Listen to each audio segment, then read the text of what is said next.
Hi, I'm Mollie from Horticulture.co.uk, and today I'm joined with David Keegan, founder of DK Garden Design. David, do you want to explain a little bit about who you are and what you do? Hi, Molly. Yes, I'm a garden and landscape designer based in Manchester, but I cover most of the northwest of the UK and sometimes take on international projects as well. I've been designing gardens for a little over 20 years now. Great. So, can you explain a little bit about what first drew you to a career in garden design?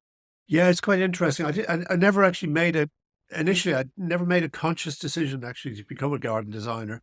I had actually moved to Manchester to study furniture restoration, of all things. My previous career, I was actually a professional photographer, so I had quite a strong visual sense anyway. While I was in Manchester studying, I created a garden and people started asking about, wanting to come in and see the garden. And from there, they asked me to design gardens from there for them. And it really was it was an organic process that was building up. And then I used to subscribe to Gardener's World, and there was an ad in Gardener's World for a TV program that was coming up. So I thought, well, okay, I might as well give it a bash, make an application. And that was probably the life-changing decision that I made, which was garden school and actually it's hard to believe it's almost, 18 years now, 2005. There were 2,500 applicants for it. And the final round was an interview, a live kind of interview, a screening in Kew Gardens. Um, and I made it through. How did your appearance in that program change and influence your career? I think at the time I wasn't really aware of the impact that it would have. And I think one of the things about being on TV, that had a viewership of 2.5 million people. But when you're actually part of that process, I don't think you're really very aware of that, and the impact that it has on people. So when the program started to air, I found myself on trains with people kind of staring at me. And I'm thinking, why is that person staring at me? And then you think, oh yeah, you're on TV. So that's the strange side of it. The brilliant side of it was the opportunity to spend 6 months with the RHS in Wisley, which, we were exposed to some of the best and most creative minds in gardening, as well as garden design. There was also an opportunity to travel abroad and see some of the kind of fantastic, particularly Italianate gardens in Italy. But the other thing then after, following on from that, is the credibility it gives you and the confidence.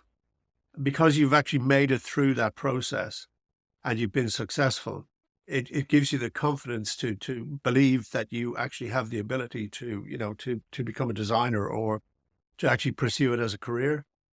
I mean, you talk about like the elaborate nature of designing, but your motto is it's all about the plants. Can you elaborate on the meaning of this? I think the idea of it being all about the plants is that my sources of inspiration are very much kind of rooted in travel and in landscape, natural landscape.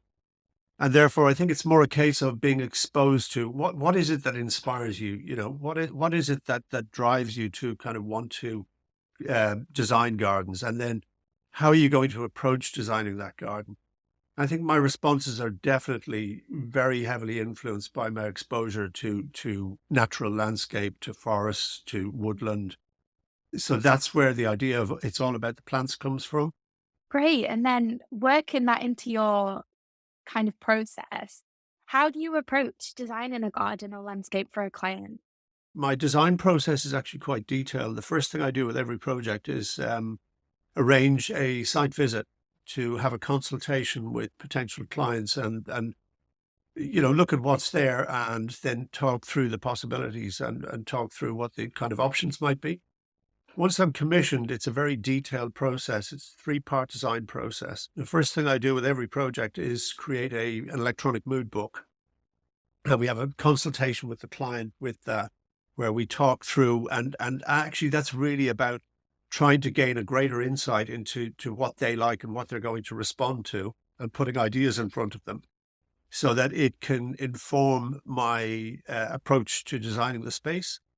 From that, we go to concept designs, and we use very, very strong kind of visual imagery. We have videos of what the design garden would potentially look like. And that's really, really helpful, because you'll find that most people that are commissioning a garden designer are doing so because they really can't get a sense of how they want that space to look. Or they find it very difficult to transform that into reality. So that really helps that process. And from there, we go to final designs, which obviously would be the full landscape plans, planting plans, and elevations of any kind of built detail within that project. I guess with all that work, you might face some challenges in your job. Can you explain a time where maybe you faced a challenge while working on a project and how it then turned out? I think one of the biggest challenge actually was COVID, because I had started work on a design of a very large project in Cheshire East. And that was a multi-layered project. There were 5 different gardens in it, including a new orchard and meadow. And we had a schedule for the installation of the garden, and particularly for the planting. So we had probably about 30 or 40,000 pounds worth of plants that were delivered, and then we went into lockdown.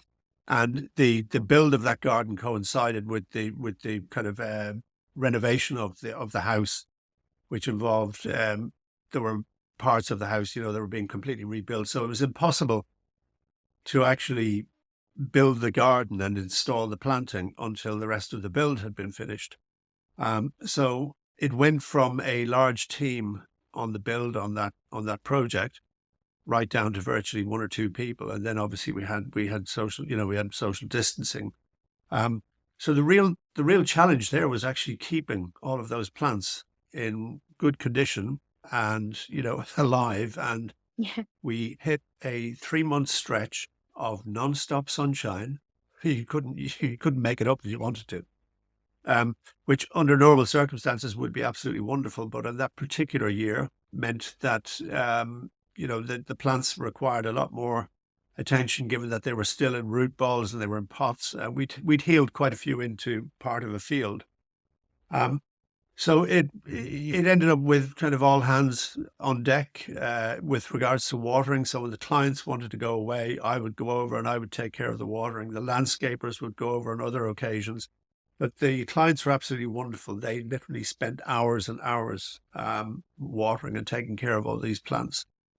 With the result that at the end, we actually lost very, very few plants when it came around to planting. So I think that's probably a most recent kind of challenging memory. Do you have a particular favorite project that you've worked on? I guess the honest answer to that would be the one that I'm working on at the moment. There was a tropical oasis garden that we finished the install on about a month ago. And that will most likely be a favorite and remain so, because it's very, very kind of plant heavy. And it uses a lot of a planting palette that I mightn't normally use. It has a microclimate, so it could be a little bit more adventurous. It also allowed me the opportunity to use some more kind of exotic plants from that we sourced from Crook Farm in Carnarvon. Apart from that, we're working on a sensory garden for Rochdale Council in Hollingsworth Lake. And that's definitely going to be a long-term favorite, because it's a very, very different approach, because it's a public space, but also because it's a sensory garden. Again, the approach to the planting palette and the plant combinations was very different for that. So I'm really looking forward to watching that establish over the next number of years, and also watching how people actually react to it. There are viewers that are kind of looking to spruce up their garden, maybe on a budget. Do you have any top tips for them? Again, there's a conversation that I have every time I go and see a potential new client. Obviously, one of the things that they want from you at that initial meeting is they want to get an idea of how much it's likely to cost. And one of the repeat experiences, and the same thing that people actually have no concept of how much it costs to, to design and build a garden. So there's often an element of shock when you give them an estimate of how much you think, because they'll generally tell you what they want, what their brief is. And based on that brief, given my experience, I can usually give them a fairly decent idea of how much I think they need to spend. And then they step back in horror and it's like, well, I'm not going to spend that. At that point, my advice is always spend your money once. And what I mean by that is that I've seen it a number of times over the years where you have that meeting, you tell somebody, this is how much I think you need to spend. They think, well, I'm not going to spend that. So they spend an amount of money, but they never get what they actually originally wanted. So they end up spending the money and then not being happy. So I think if you're going to do a garden on a budget, rather than approaching it on the basis of this is how much I have to spend now, is write out a list of what you actually want from that space, how you want to use it, what you want in that space. And if you can't afford to do it all in one go, it's better to do it in phases. So do it in actual stages as and when you can afford it, rather than doing something which doesn't quite match up to what what your kind of expectations were and what you hope to achieve in the first place. So, obviously, we're coming up to the colder months of the year. What are some of the gardening jobs that you reckon that gardeners should be undertaking at this time of year? Well, this is obviously the still a perfect time for bulb planting. So I would suggest that that would definitely be top of the list now before we get too far, before we get into November. So bulb planting would be a big thing. And then also planning for whatever tender plants you have. For example, the tree ferns I mentioned earlier will require, they'll require a bit of winter cover. Do you have any upcoming projects that you're looking forward to and would like to share? One of my favorite types of projects to be asked to be involved in, or to look at potentially being given a commission for, are slopes. I don't know why, but I have this thing. If there is a slope in a garden, that's it, I'm in. So I received an inquiry about 4 months ago from a couple who were considering buying a house on the basis of the garden. I won't tell you the full name of the property, just from a privacy point of view, but I can tell you that the second part of the name of the property was Cliffs. And in their initial email, they said there's a reason why it's called Cliffs. It literally sloped down to, huge, a very, very big plot. So they booked me to do a consultation on the basis that if I thought we could do something with this plot, they would buy the house. I've never been asked. I've never been asked to help people to make a decision on buying a house before. So I went out and looked at the project and talked it through with them. It has views that actually go down onto a lake, very famous lake in the northwest of the UK in Marple Bridge. And so I talked through the potential of it and told them what we could actually do with that space. And on the basis of that, they bought the house. So we're just waiting for the surveys to complete, and then I will start work on the designs on that. I think that the main thing is I'm always, I want new challenges, whether that be climatic or it be the planting palette or indeed the topography of the site that's involved. We actually do get a lot of questions about planting on a slope. Do you have any tips for planting on a slope or kind of a slanted garden? That's actually a very difficult question to answer. Because it depends on I think it really depends on the soil structure to begin with. And also it depends on what they're going to do. Are they going to terrace it, or are they actually going to work with a slope? So the one that I've been talking about, it's going to be a combination of two things. At the very end of the site, actually, I'm probably going to install a wildflower meadow on the slope and also create a new orchard, a small orchard garden on that actual slope.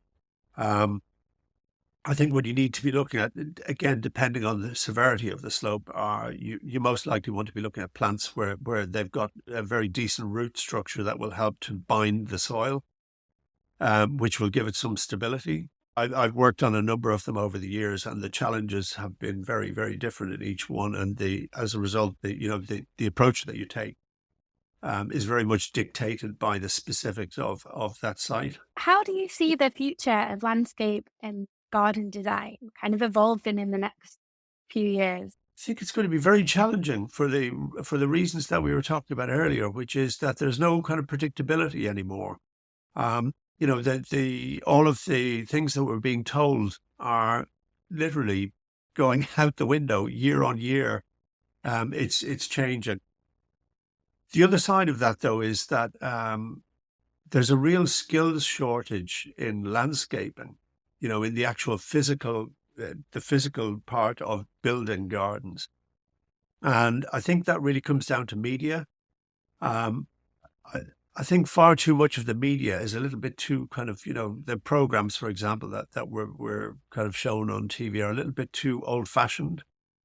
I think we need more exposure, more media exposure on programs that look at the process of designing and building gardens, what goes into building and how are we going to build those gardens of the future, in to try and kind of to work with the climatic changes that we're going to face. I'd like to see more focus on that. And I think we're still stuck in a traditional approach.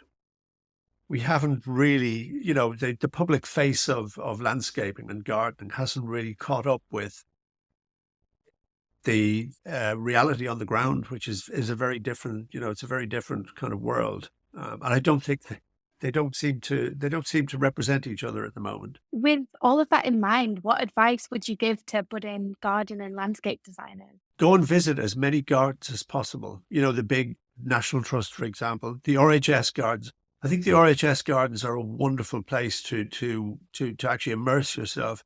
Particularly for me, I think one of my favorites would be Wisley, where again, I spent 6 months living in Wisley. It's a wonderful garden because it has so many different styles of garden in it.